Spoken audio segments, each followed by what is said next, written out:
गंजाम जिला कोदला हॉस्पिटल को 5T उपक्रम आम हॉस्पिटल योजन शनिवार अपराह 4:30 मिनिट्रे भर्चुआल माध्यम लोकार्पित करिसेंती माननीय मुख्यमंत्री नवीन पट्टनायक। एक कार्यक्रम को संयोजन करथिले 5T अध्यक्ष VK पांडियन। गंजाम जिला समेत 15 जिलार 73 रूपांतरित हॉस्पिटल को लोकार्पण होइतबा बेले कोदला स्थित हॉस्पिटल रूपांतरीकरण होई पारिछि।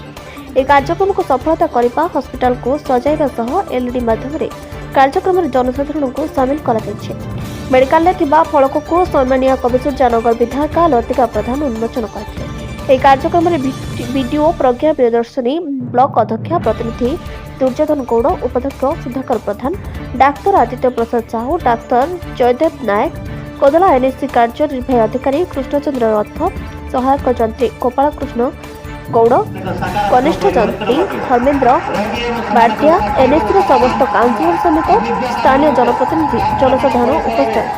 कोदला सूचना रिपोर्ट रिपोर्ट।